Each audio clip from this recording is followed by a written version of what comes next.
Hello everybody, I'm Andrew Coronis, the CEO of the Coronis Group, and I'm here with Jodie Ford. Hi Jodie. Hello. Jodie's been in property management now 30 plus years, and she's seen many changes that have come to property management. And there's been 4 major changes that are coming through, specifically in Queensland, by the way, for the legislation changes that will affect landlords and tenants moving forward. And we thought we'd explain the 4 major changes to you.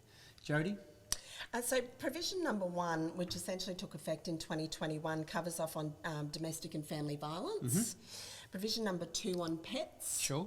And provision number 3 on new grounds for terminating tenancies. Lovely. Then in 2023, there'll be another provision that relates to minimum standards of rental properties. Sure. Let's go through them very quickly for everybody. Provision number 1 with regard to domestic violence. So essentially what that means is that the tenant experiencing family and domestic violence will be able to terminate the tenancy with 7 days' notice. Sure. And that will be all they'll be liable for. Yeah, I think that's a really welcome addition. Yeah. Absolutely, yeah, yes. very much. Number 2 with pets?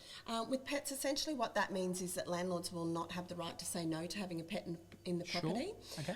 Because we want tenants to be able to live in a property as they would in a rental property or in their own home, and that does include having pets. Sure. But we also want landlords to be protected to make sure that there is no damage to the property that's not covered. Sure. Are there more protections for landlords? There most certainly is. There's 2 more additional protections for landlords. Yeah, lovely. That's fair and reasonable then. Provision number 3?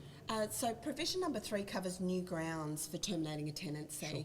And essentially what that means is that the new ground covers the end of a tenancy. Sure. So you can terminate a tenancy at the end of the tenancy. But it also means that landlords, it removes the without grounds from the legislation. So there has to be a reason essentially for terminating the tenancy, which might be an owner selling the property or an owner wanting to move into the property themselves. So in essence then, to define it, you'd be better off having a fixed term tenancy for the landlord and the tenant so everybody knows where it is rather than periodic tenancies. Absolutely. There are people referring to this as being the demise of periodic tenancies. Yeah, okay. Yeah. That's going to have to be dealt with a totally different way than it has in the past. Lovely. And provision number 4, it'll come in 2023? Yes, over 2023 and 2024, and that will cover off on minimum standards of rental properties. Yeah, okay. Lovely. I think that's fair too, because we want to make sure that everybody has the ability to live in a house that's of good standard. Absolutely. Yeah, lovely. Okay, so they're the main 4 provisions. I hope you got something out of this. There's been a lot of misinformation that's been said. Jodie and I are here to help everybody through these provisions. It's going to be a difficult time. Any change is a difficult time for tenants and landlords until everybody understands what's going on.